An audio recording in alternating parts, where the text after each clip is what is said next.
এই দানের আমলটা, এটাকে আবার আমরা আমাদের মন মতো বানায় নিছি। কিরকম? 7 দিনে, 3 দিনে, 40তম দিনে মানুষ খাইয়ে দান করতে হবে। এই ফরম্যাট তো সাহাবা ইকরাম থেকে আমরা পাই না। হ্যাঁ, আপনি খাদ্য দান করতে পারেন মুদ্রার তরফ থেকে, দোষের কিছু নেই, কিন্তু সেই খাদ্য দানটা যেন রীতিমতো আনন্দ অনুষ্ঠানের মতো দেখা না যায়। আপনি গরিব দুঃখীকে খাবার খাওয়ান, এতিমখানায় খানা দেন, আপনি গরিবদের বাড়িতে বাজার করে দেন, টাকা পয়সা দিয়ে দেন।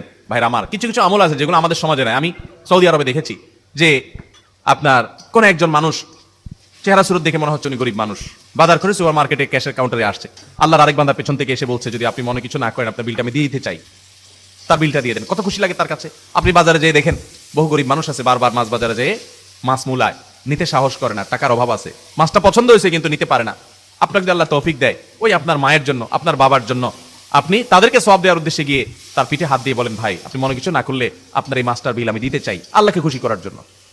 কত দোয়া পাবেন জানেন? কিছু কিছু সময় আছে যে আপনার হাজার হাজার টাকা দানের চাইতে 200-400 টাকা দানের অনেক বেশি সওয়াব হয়।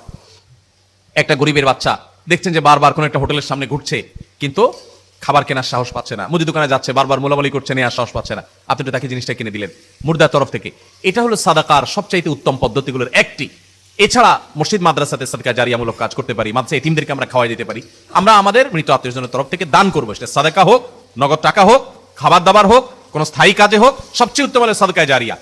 সাদকায়ে জারিয়া এটা সবচেয়ে বেশি উত্তম। সাদকায়ে জারিয়া বলতে মসজিদ মাদ্রাসার ভবন করে দিলেন, একটা কালভার্ট করে দিলেন, সমস্ত মানুষ উপকার পেলো। একটা রাস্তা ভেঙে আছে, আপনি রাস্তাটা ঠিক করলেন, যত মানুষ যাবে উপকার পাবে, আপনার ওই মৃত মা বাবা সওয়াব পাবেন। চেষ্টা করবো তো ইনশাআল্লাহ।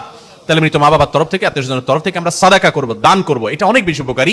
স্থায়ী দান ভালো, আর অন্যগুলো আমরা করতে পারি, কিন্তু দিনক্ষণ ঠিক করে যে খানা খাওয়াইতে হবে এরকম কোন কালচার ইসলামে আমাদেরকে করতে বলা হয় নাই। এগুলো এসেছে শ্রাদ্ধ থেকে। শ্রাদ্ধ আমি ডিটেইল আর যাব না। গুগলে গিয়ে তালিব বিশ্ব রপালা আকার দয়ের পিঠে বড় দ শ্রাদ্ধ লিখে সার্চ দেন, সার্চের রেজাল্ট পাবেন, শ্রাদ্ধ কাকে বলে কি।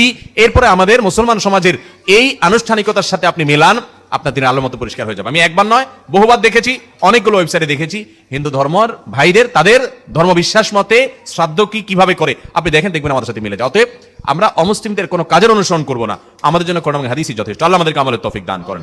এছাড়া মৃত ব্যক্তির তরফ থেকে আপনি উমরা করতে পারেন, হজ করতে পারেন, এগুলো তাদের জন্য উপকার আসে যদি আপনার তৌফিক থাকে। সেটা না পারেন, ওই যে আপনি যতটুকু পারেন ততটুকু করেন, দোয়াটা করেন।